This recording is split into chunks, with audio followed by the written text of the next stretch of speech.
somebody's going to steal your idea, and that's on you.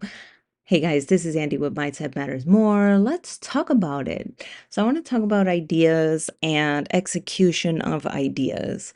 And the reason that I want to post this is because I recently saw a YouTube video of an idea that I had. Now, I don't know how long you guys have been following me for. Maybe this is the first time that you listen to this, or maybe you've been listening to me since episode one. So I'm just going to describe what I wanted to do. I had the idea that I wanted to write a book about how the seven deadly sins aligned with levels of consciousness and by extension, even manifestation.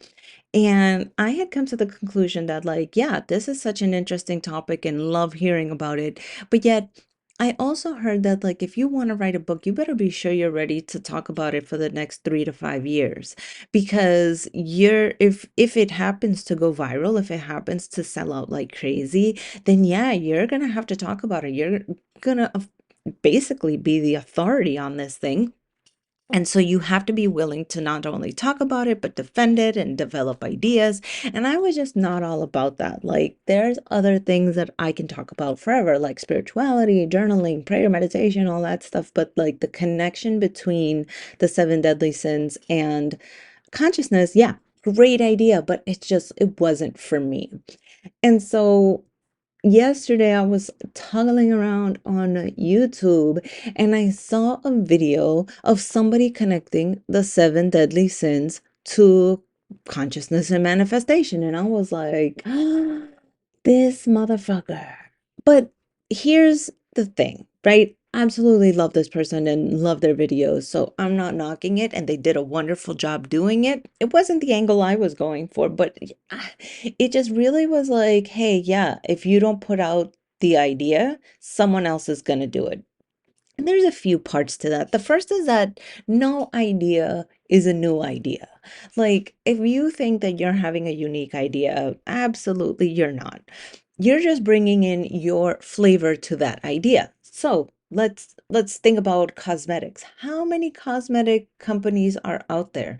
How many lingerie companies are out there? How many power tool companies are out there? How many like different clothing stores are there out there?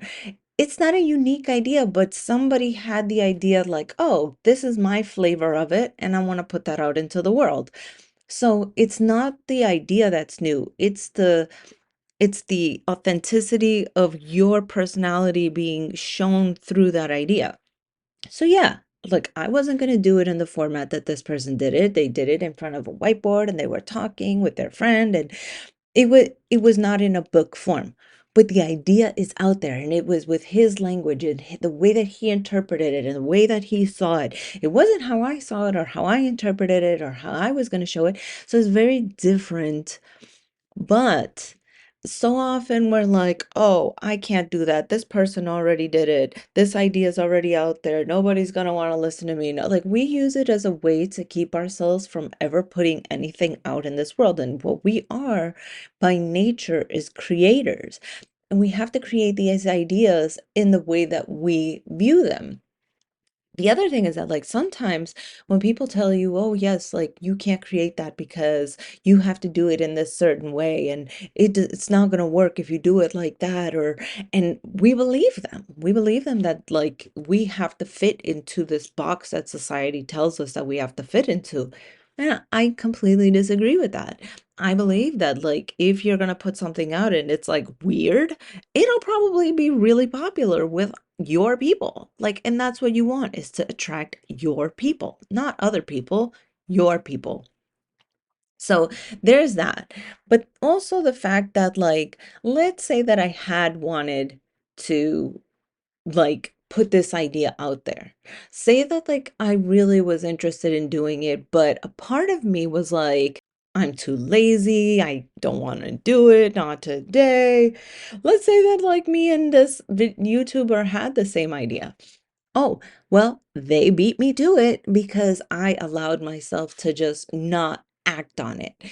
Action is what's going to put your thought, your power, your energy out into the world. inspired action at that. Because yes, I had the thought, but it was just not like the idea. No, I don't think so. I don't want to be talking about this for a long time. And I agree with that sentiment about how if you want to write a book, then you should be prepared to be talking about it. But I don't want to talk about it. I don't want to be that person. Like I really feel like, and you even look at the authors who have put on like big books, and that's what they talk about. That's all they talk about. And I'm like, oh, like that's gonna be so boring to like talk about the same thing. Like maybe to them, that's their passion. That's what they live for. But for me, no, thank you. That was not what I wanted to talk about. I mean, maybe I do write another book one day, but I don't know what it will be on. I don't have any inspired action in that realm, and I'm sort of deviating from the topic just to talk about myself because I can fucking do that. This is my podcast. But the point is that when you have an idea that you really love, that you're like, yes, this is my idea. A, don't let people tell you that you can't do it because you're not doing it in a certain way. B, don't let anybody discourage you because they've already done some brand or flavor of your idea. Your idea is not theirs.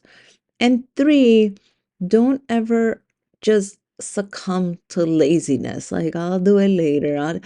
The you're having the idea now. You're having the inspired idea right now. And if you're passionate about it, start working towards it. It'll flow. And maybe, like me, once you start doing it, you're like, actually, this ain't it. You can stop. You don't have to follow through with it.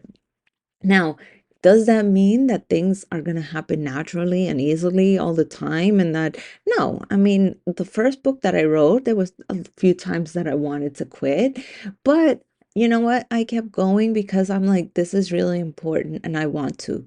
So that's my message for you today, guys. I hope you have a wonderful day. Love you guys. Bye.